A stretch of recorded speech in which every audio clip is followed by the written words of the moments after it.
There's no one for miles, and you're driving alone through Siberia. You see up ahead fire, and there's blood, and there's bodies. And the car was something, the people in it were people you cared about. I stepped in front of the bullet. And they're gonna suck at it. Yeah. And you do it. And then you learn what sucked, and you keep going, and eventually you get to a point where I think I'm starting to get pretty good at this. Too big of an ego. I don't want to share my toys. Yeah. Of fans running into the show thinking they're gonna go see the next Halo game, and as they run by and they see Duke Nukem literally slip and fall, double take. The more I realize that we all share this, like all the crap politics. Are you ready to do whatever you want to bet? 1,000 rubles. What? Okay, Kremlin, St. Basil's. It felt like it was gonna take forever. That's my level. Yeah. You're dead. You're dead.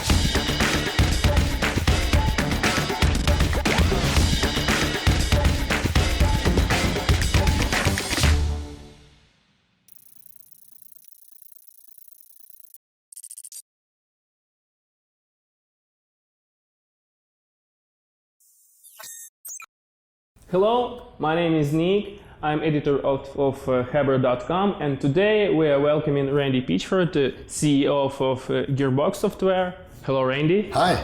So, Randy, I know you've come here for DevGam. Tell us what you told on the keynote.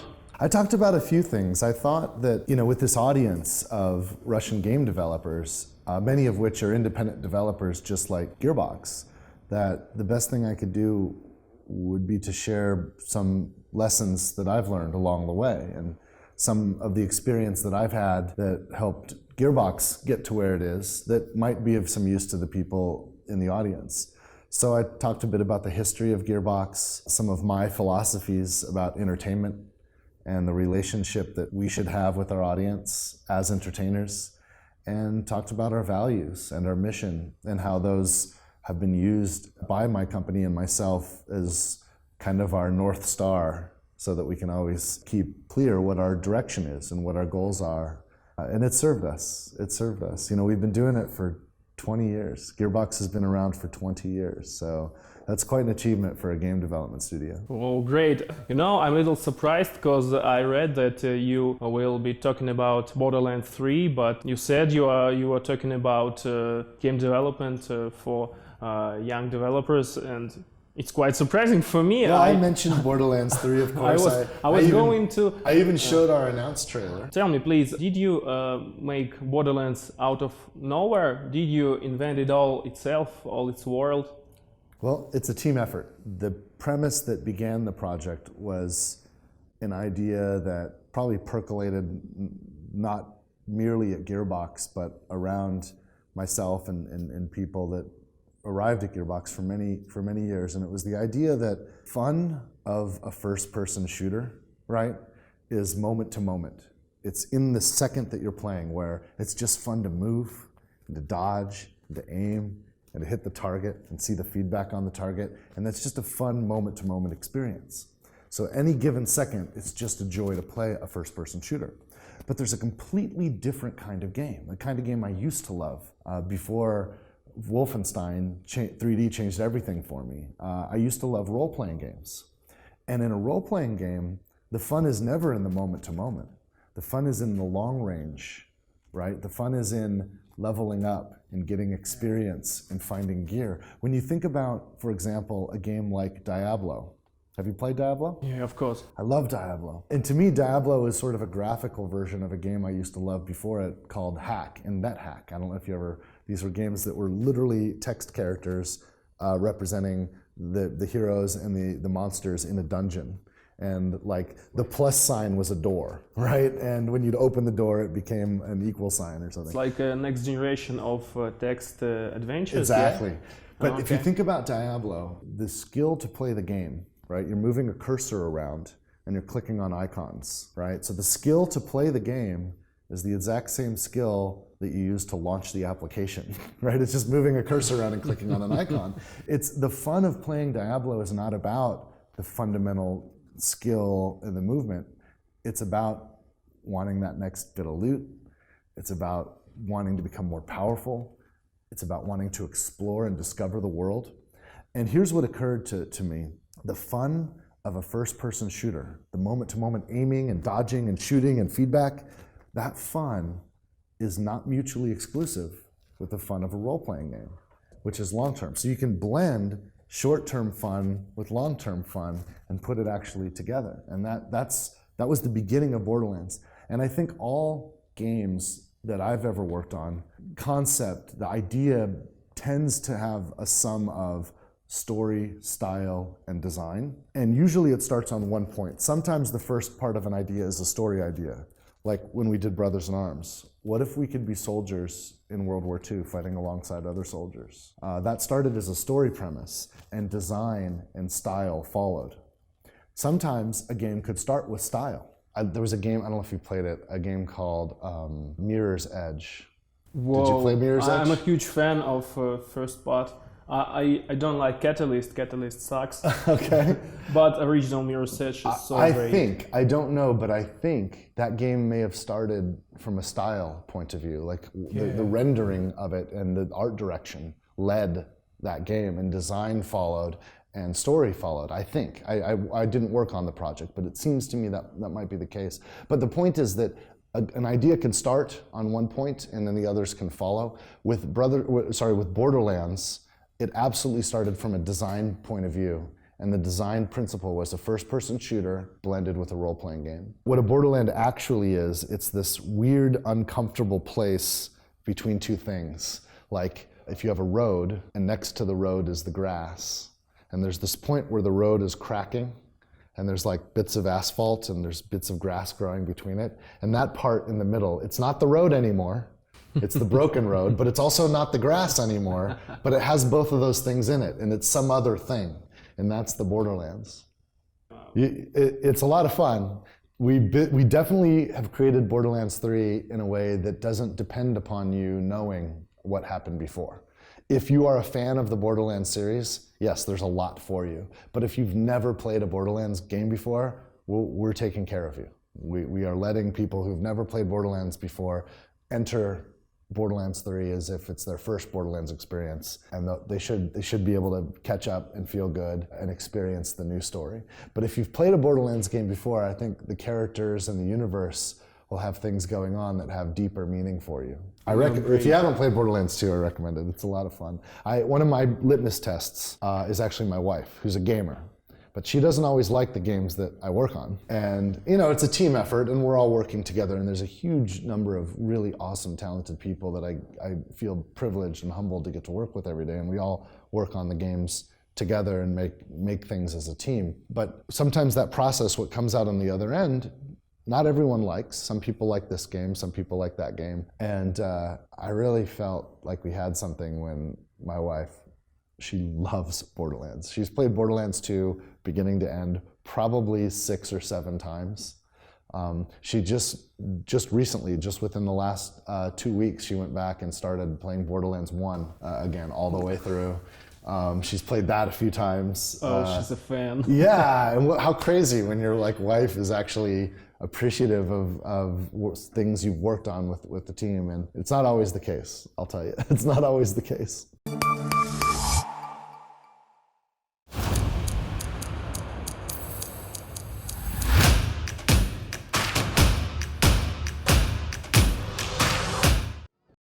So Randy, it's strange and pleasant to see you here in Moscow. What are you doing here, Richard? I live here. I can't believe that you went from that little place we worked in Garland, Texas. Garland. And you're here now in Moscow. Big city.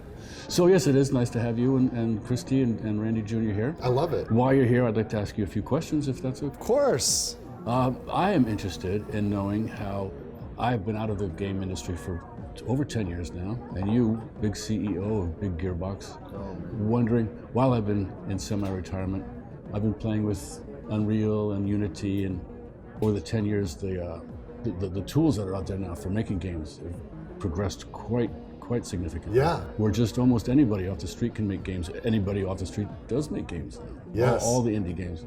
And how do you feel about that? Is it good or bad, the games, so many? I think it's great, when I, and you might remember this, when I started out, it wasn't very accessible. You had to have technology, and you had to find some way to get access to tools, or you had to create your own tools.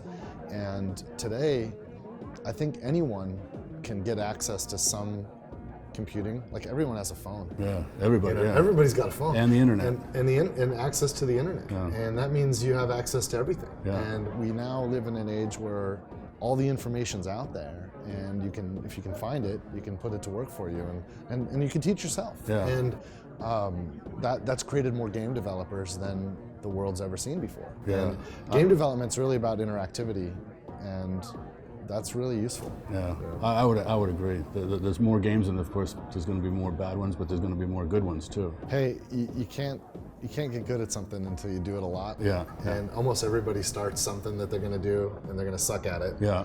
And you do it, And you then keep you going. learn what sucked, and you keep going, and eventually you get to a point where, hey, I think I'm starting to get pretty good at this. And it takes practice, it takes iteration. The other question I had, again, being out of the industry for so long, in fact, it's the reason why I got out of the industry, because I got old. And the games now That doesn't stop. That's well, not the I know, issue. but for big AAA titles, I like casual games now. Yeah. But the games are so complicated now, they seem. And Well- you're working on Borderlands 3, and It is true. I mean, the Borderlands 3 team has 300-400 people on it. yeah, I've heard that. That's a lot. You remember, like, Duke Nukem was we could all fit in one room Yeah. together back then. 8 people. Yeah. Eight people. But no, it is, and it takes a lot to organize ourselves. But you know what? Another things come from that, and it's specialization. Yeah. So one person can get really focused on one thing and do it really, really well, because they don't have to worry about all those other things. Yeah.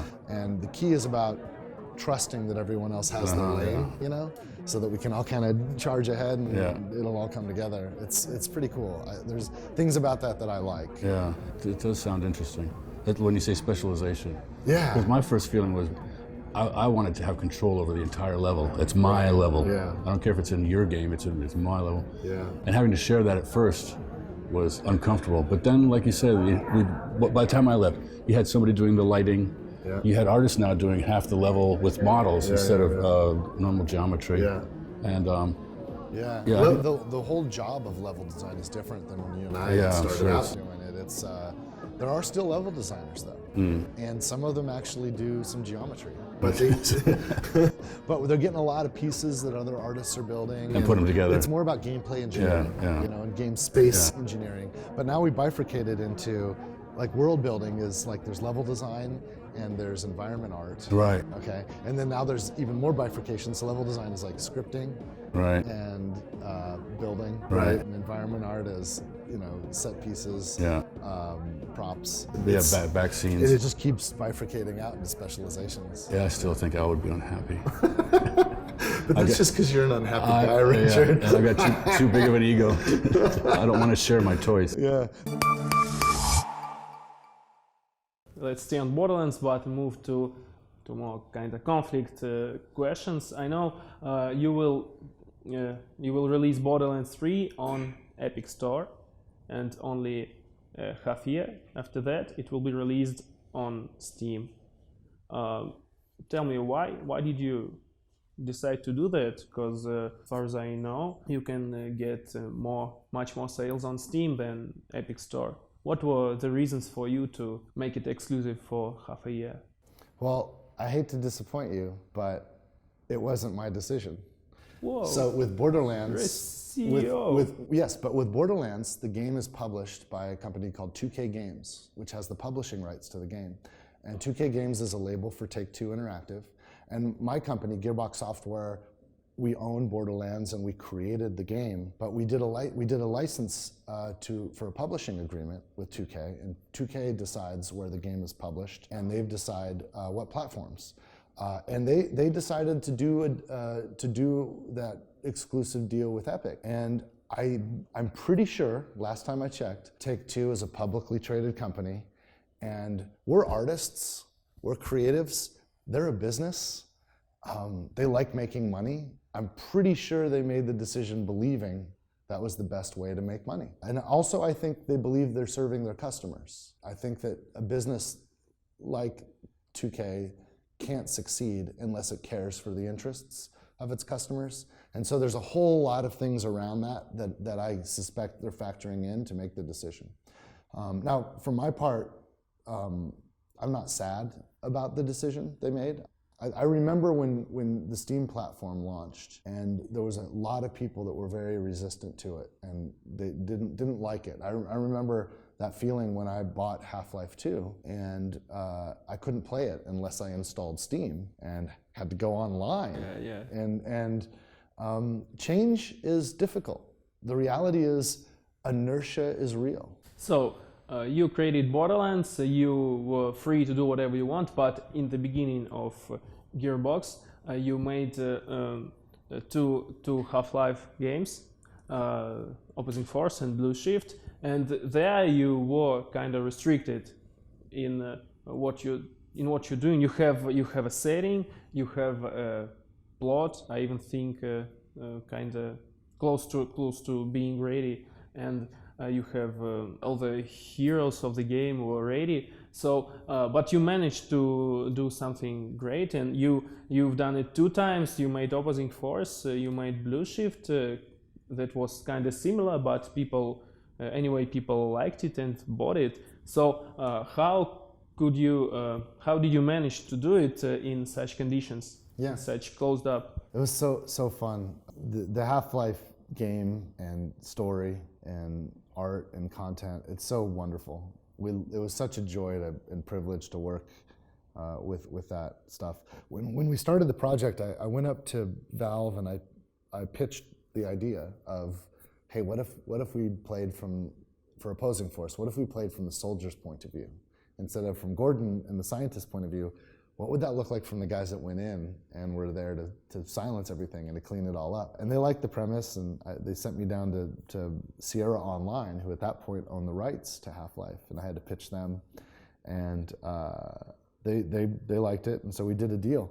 And after that, we were pretty much free to do whatever we wanted. Now, we committed to what Half-Life was. Like, we loved it, so we wanted to do something very correct in that universe. Of course, someone on the other side must have been watching our progress, and I imagined if we didn't do things that they liked or that were consistent enough with Half-Life, they probably would have pulled the plug on our project. But in fact, we had extremely little influence. They had very little influence over us during the development of those games. I also want to point out that there was a third game that we did called Half-Life Decay. That was PS2, yes, it was an add-on that came with the PS2 version, and it was cooperative, and that one was also fun. So remember, in Opposing Force, you play the role of a soldier. In Blue Shift, you play the role of a security guard. And in Decay, my idea there was, I don't know, did you play Half-Life? Yeah, of course. Do you remember when Gordon Decay? Freeman first got the HEV suit? Whoa. When he first got the suit. And there's actually 3 modules there. Only one, the middle one had the suit in it, but the other 2 were empty. Okay. Who had those suits? That was what I was thinking. So Decay, you play the 2 characters that had those suits. Now we know one of them. It was Gordon's trainer. We called her Gina. And she, in the training, she was the hologram trainer, but that hologram was a person. And so she was one of the scientists, she had one suit, and then the other was a scientist named Colette Green that we created. So Gina and Colette were these 2 characters that were the other 2 scientists that had HEV suits. And in Half-Life Decay, you played cooperatively. So you and I could play together. One of us would play Gina, the other one would play Colette, and we had to solve puzzles together and fight through the scenarios together in order to get through the encounters in Half-Life Decay. It was on the same screen, yeah? Yeah, yes, you could play split screen. Yes, yeah, because it was split screen. It was a console game. So you and I would each have our own view, but the screen would be split. And I can't remember if we split. I think we maybe gave a choice where you could split it horizontally or vertically. Oh, so great. But one of the fun things is, we did everything concurrently. You remember at the beginning, Gordon presses the sample, he pushes the sample into the reactor, and it causes resonance cascade, which is what tore the rift between Earth and Zen, this alien world. The sample comes up from a lift underneath. So in Decay, you're the scientist that deliver the sample to Gordon. You're under there. And so as all this is happening, you're underneath, like you prepare the sample, put it in the thing, roll it down, press the button, lift it up to Gordon, and you hear all of that going on, and all of the other noise is what you've created. So the story is great from everyone's point of view. We had a lot of fun integrating all of that. So you're seeing the story from all these different perspectives, and all the stories cross over. And that was a lot of fun to do. And now we are glad to welcome Christy Pitchford. Christy is a CEO of Nerdvana Game Studios, Nerdvana Spirits Bar, and Nerdvana Coffee Shop, 3 companies. Hello, Christy. Hi, thanks for having me. I know that your latest project in your new company, Nerdvana Game Studio, is a game, a board game about Borderlands. Yep. Can you tell me the story of this board game? I know people like board games, and in Russia as well, but why now? As far as I noticed, the boom of board games here in Russia was like 5 to 10 years ago. Why did you came to this now? Is just an idea, or was a plan? Tell me about it. I think it was a natural progression because, you know, Randy has a video game studio, and both of my businesses, my coffee shop, we have board games, and in my restaurant we have video games, and I have a team that works for me that's very passionate about board games, and, you know, collectively we play a lot of board games. And we had this great opportunity to work with the Borderlands franchise, and you know, my office is in the Gearbox office, and so it's easy for me to consult with the artists and the writers, and I get to draw from all of that. And so I feel like I'm in a really unique position to be able to bring Borderlands to tabletop. And I know that, you know, it's a struggle to work with somebody else's intellectual property. For me, I worked on Borderlands 1, I worked on Borderlands 2, so, you know, and I'm a fan. So for me, it was just a natural progression to be able to work on a project and bring Borderlands to tabletop. And again, like, my team has such a huge passion for board games and tabletop games, so it was a good fit. Okay, and what about the genre of your board game? Tell me, please. What does it look like? Well, this game that we did it very fast because we wanted it to come out on the same day that Gearbox announced Borderlands 3, and so I had 4 months to get the whole thing done. And so we actually worked with a company in Chicago that had this fun robot card game. And so we took this robot card game and we changed it and turned it into a Borderlands card game where basically you build different claptraps. So you build like Gentleman Claptrap, or you build Pirate Claptrap, and then you try to stop the other person from building theirs. So you give them, you know, parts that they don't need, and you try to get the parts you need. So it's a very casual card game that's got beautiful Borderlands art, and you can play it quickly and learn it very fast. And we did it because we just needed a really fast turnaround. Well, starting with Claptrap was a great idea. Everybody loves Claptrap. And it's a Tiny Tina game. So it's Tiny Tina and it's Claptrap and it's all the characters everybody loves. It's just a set of cards in a small box. Yeah, it's a small box, and you get your cards, and you get like your action cards, and you get your robot cards, and that's it. That's the whole game. Yeah, great. Yeah. And do you have plans for future games do. in the Borderlands universe? Can you tease something maybe? I can't tease anything right now, but we are really excited to keep playing in that space and keep bringing Borderlands to tabletop, because it's my favorite IP. I love it and I'm so familiar with it, but we definitely do have future plans to bring Borderlands to tabletop. Let's move to another title. Everybody was waiting for Duke Nukem, for the new part after Duke Nukem 3D. Same for me. Everybody was waiting. The next Duke Nukem will come out soon. But only in 2011 Duke Nukem Forever came out. And It almost took forever. Not quite forever. It felt like it was going to take forever. 2011 it came out, and it got mixed reviews. I wouldn't say mixed. I'd say they were pretty bad. They weren't really mixed. Yeah, that was an insane situation. I remember I left 3D Realms in '97. Okay. Duke Nukem Forever had already Okay. been in development for months. I joined another company. It went through its entire development cycle. That company collapsed before I founded Gearbox. So that entire company was created, lived, and died before I even started Gearbox. I started Gearbox in 1999. I developed all the Half-Life games, all the console versions of Half-Life, all those add-on packs. We did a James Bond game. We did Tony Hawk's Pro Skater game. We did Samba de Amigo. We did Halo for PC. We did Brothers in Arms. We did Borderlands. We did all of these things while 3D Realms was still working on Duke Nukem Forever.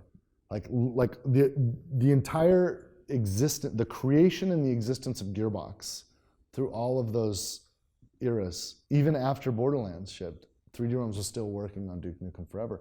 I remember when we just started Gearbox in Wired Magazine. You know Wired Magazine? Do you guys have it? Yeah, yeah. Okay. Yeah, I heard Wired Magazine coined a term, and it was vaporware.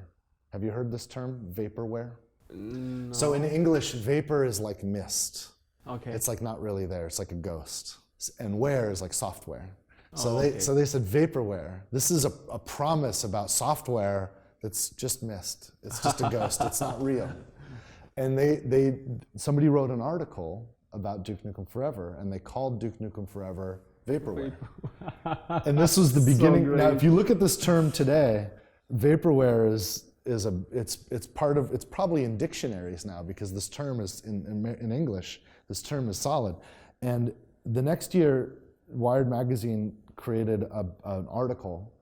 They called it the Vaporware of the Year Awards. And they did awards where every promise that software developers were making, and a lot of the software was in tech, like wasn't even video games, right? They would say, that's vaporware, this is vaporware, and they counted down to the #1 Vaporware of the Year Award, Duke Nukem Forever. Great victory. And they did it again the next year, and the next year, and the next year, and every year, Duke Nukem Forever was long? the Vaporware of the Year. For 10 years. For 10 years, a decade. 10 years. How much And Gearbox then- have made Yeah, for 10 and years? then on the 10th year, Wired Magazine said, you know what? This year we're gonna give Duke Nukem Forever a Lifetime Achievement Award for Vaporware. We're never gonna speak of it again, but it is the king of Vaporware, never to be dethroned. And Duke Nukem doesn't do anything half-assed. Even in Vaporware, he's gonna be the king. But still, but it turned out it was released. yeah, so it never should have existed. What happened, those guys ran out of money. Those guys shut their doors. They went out of business. What was the reason 3D Realms. of such a bad acclaim? Well, I think it's about expectation management, and I also think it's about the game. The game itself was evidence of its development history. I'm not objective. Like I think I owe Duke Nukem my career in many ways, because when I joined the Duke Nukem team, the Duke Nukem 3D team in 1996, that was my first commercial video game. When I worked on the Duke Nukem Plutonium pack and the Atomic Edition, which was the add-on in the kind of bundle of the original Duke Nukem 3D. And that was the first commercial video game product I'd ever worked on. And it was a great experience. And I only was at 3D Realms for about a year before I left and then started my own thing eventually. But I feel like I owe Duke a lot. So I'm not objective at all. When 3D Realms closed its doors and shut down and laid off all of the developers, they thought that was it. They're like, you know what? That's it. But the publishing company that had the rights to publish the game, remember we were talking earlier about how the publishers decide where to sell, and they're a business, they need to make their money. I understand the difference, So they had some risk there. They sued 3D Realms. They sued George Broussard and Scott Miller, and they sued 3D Realms. At the time you said you left 3D Realms. Oh yeah, I'm at Gearbox Software. Gearbox Software. This What was was 2000, the part of Gearbox? What the role This of is Gearbox? 2009 or 2010. What was the role of Gearbox? in this situation, the role of... Zero. We had nothing to do with it. Okay. From the moment I left 3D Realms in 1997 until the moment that George and Scott and I had a conversation after 3D Realms closed its doors in 2010, George and Scott were in trouble. They were getting sued and they needed help. This is how it felt to me. Imagine you are driving alone on a highway through Siberia. There's no one for miles.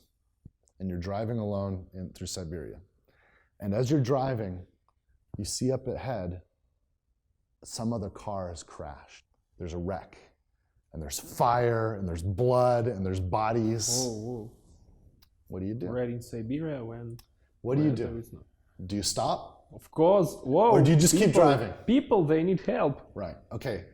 Obviously, most people would stop. Now consider this. Imagine if you recognized the car. And the car was something, the people in it were people you cared about and you knew. Like your first boss that gave you your first shot to become a professional.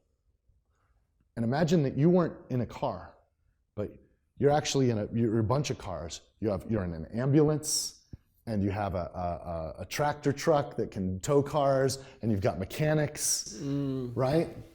Yeah, I see. And there's nobody else around. Yeah. That was us. So the deal we did was, and what it amounted to was, I took on the burden of their lawsuit. I stepped in front of the bullet. So now Take-Two is no longer suing 3D Realms, and they were no longer suing Scott Miller and George Broussard. They were suing me. Whoa. Yeah. Brave move. It was brave.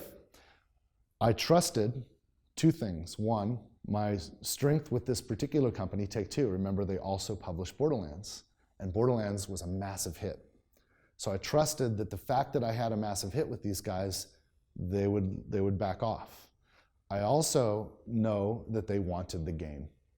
They wanted the game. And I knew something else. Scott and George told me something else when we met. They laid everyone off. They fired the whole development team. But you understand this, a lot of the members of this development team, they'd been working on Duke Nukem Forever for over a decade. Their hearts and souls and everything about their identities was tied up in this thing. It's not their fault that George and Scott weren't able to manage their money and had to fire them. They didn't it was a huge surprise to them when they were fired. They did not know that was coming. Whoa. And they did not, some of them, all of them didn't want to give up. They didn't want it to end. They wanted to finish this game. But some of them had the means to keep going, even if they weren't getting paid. One of the guys, the guy that was one of the original creators of Duke Nukem, back when it was a 2D side-scroller, Alan Blum, he and a producer named David Regal and a bunch of the other guys on the team, they just kept working. They were fired from 3D Realms. The doors were closed. They were no longer allowed in the office. They took their home computers and they brought them all to one of their houses, and they set them all up in their house. Whoa, and they just kept working on the game. It's just home studio, yeah? And I played it. They let me play it. Whoa. And I thought it was pretty cool. I couldn't even believe it existed, because to me, Duke Nukem was this great character and game that helped me get into the industry back in 1997.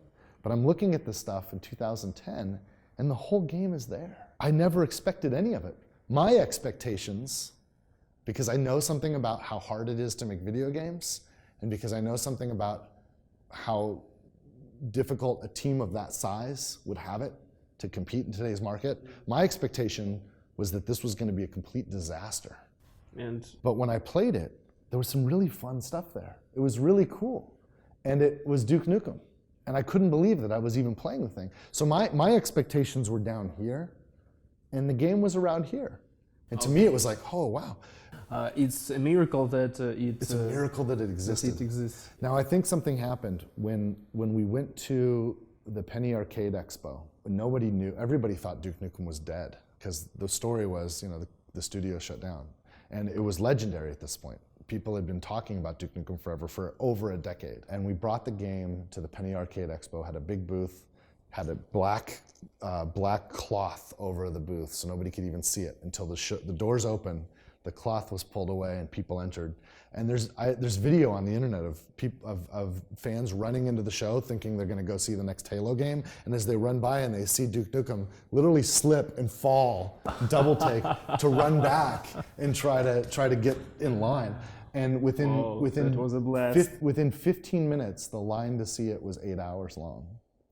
The game became a #1 trending topic on Twitter. The trailer became the most viewed video game trailer of that year, a year filled with games like Call of Duty. The marketing team and everybody just got into a frenzy thinking, oh my God, this is going to be a massive hit. And the Kool-Aid tasted pretty good. You know, they all drank the Kool-Aid. I think if I could go back in time, what I would do, and this was something we talked about at the time, and I wish I was stronger. And maybe we would have done it if I was publishing the game, but what should have happened was, because it's all about expectation management. The game is what it is. It's a popcorn shooter, right? It's like, it's like when you watch, it's like an action, it's like a B action movie, but it's fun and it's mindless and it's just ridiculous. The character is ridiculous. There's a point where you shrink yourself down and you're running around a burger joint, like a hamburger place, and you're jumping on like French fry. Like, it's ridiculous. It's absolutely absurd. But it had earned itself. Like George and Scott for 10 years couldn't help themselves but tell the world, this is going to be the greatest game ever made. And when you tell someone that and it's not, you're dead. You're dead.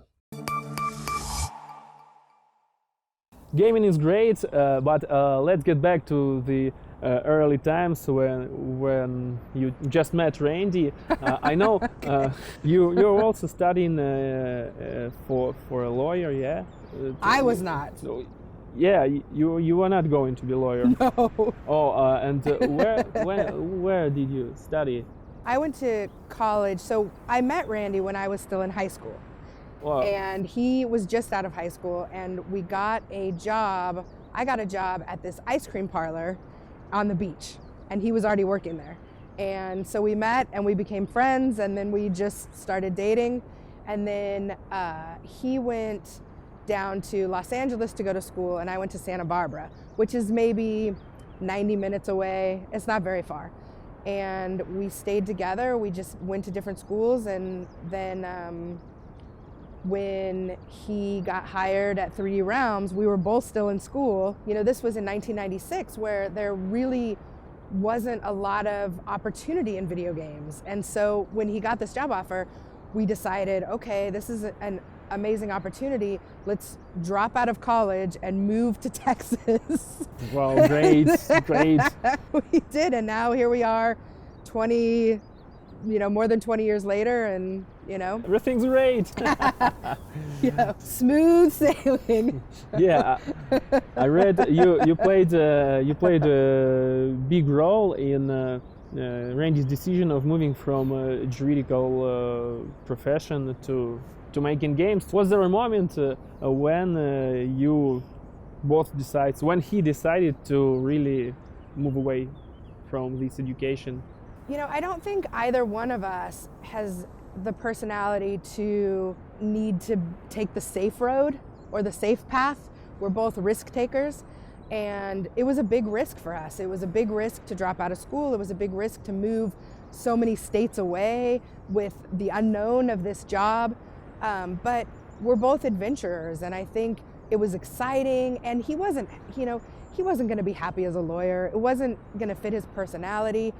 He was already doing magic most of the time anyway, so he was performing magic, and he was, programming and working on games in the Doom editor and in the Duke editor, and that's what he was spending his time doing. So it didn't make sense for him to ignore that passion to go to law school. And we were really young, in our early 20s, and it's like, if you're going to take big crazy risks, that's the time to do it.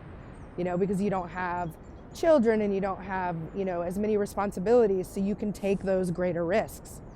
And so I think both of us were excited to be adventurous and not take the safe path. Today there is a big question about education, proper university education in Russia.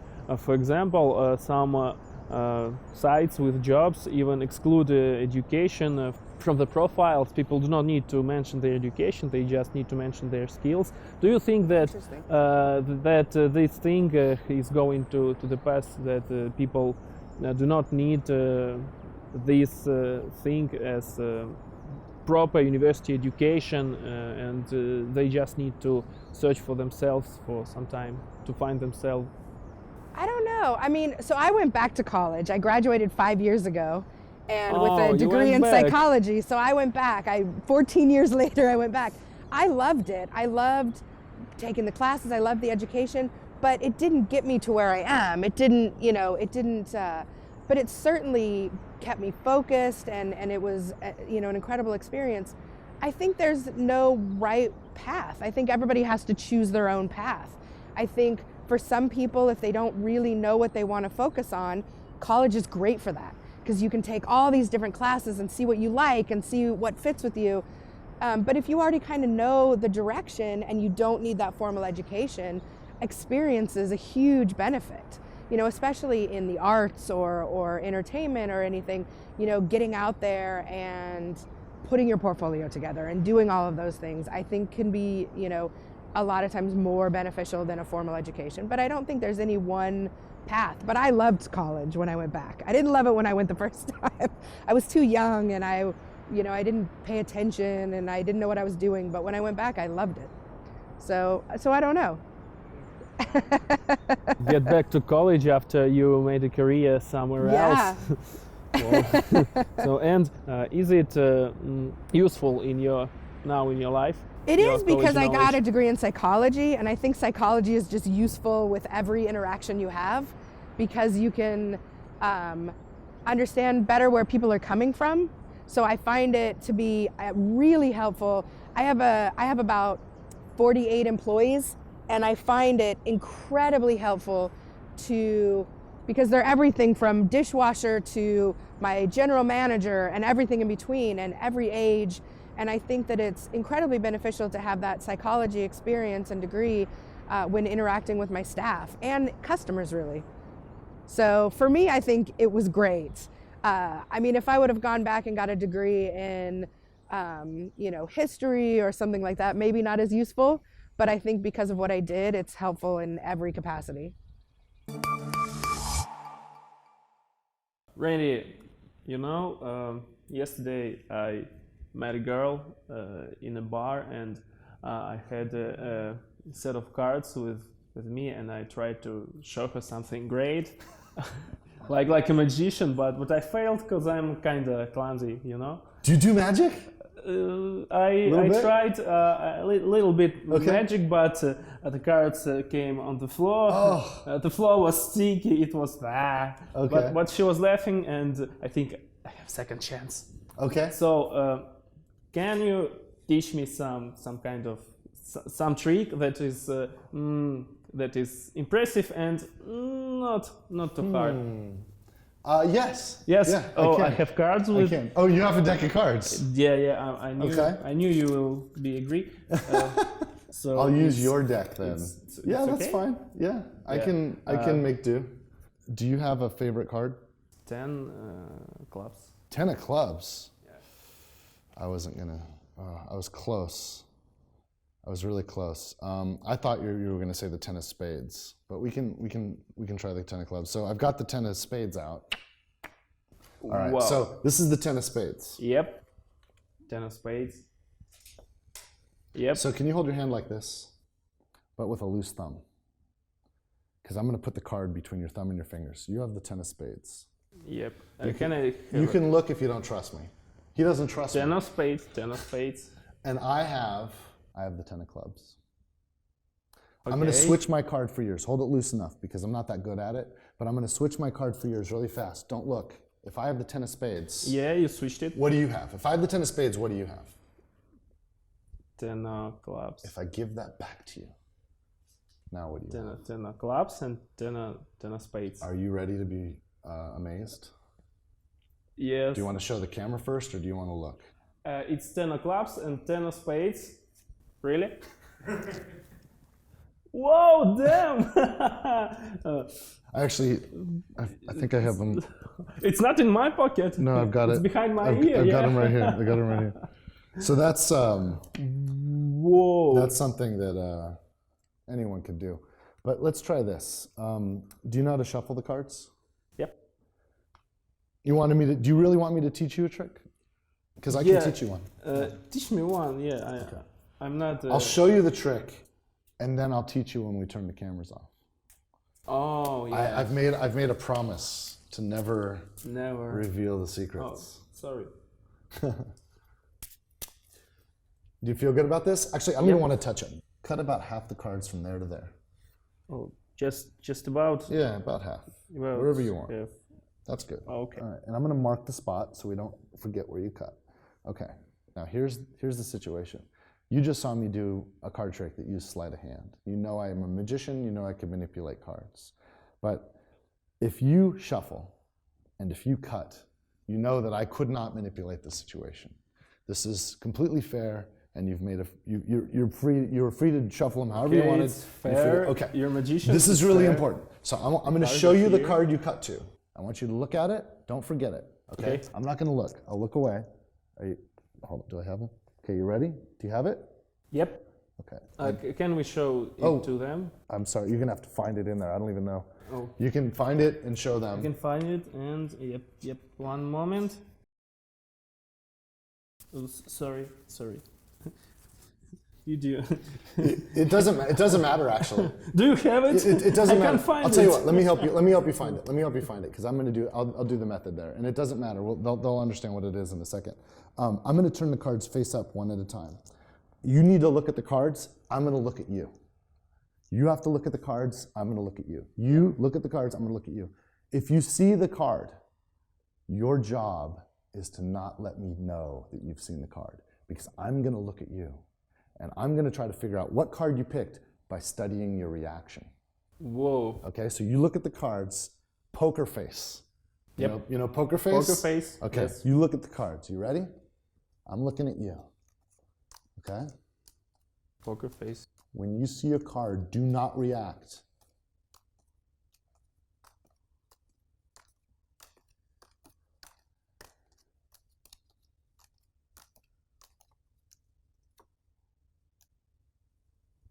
There's one card left in my hand.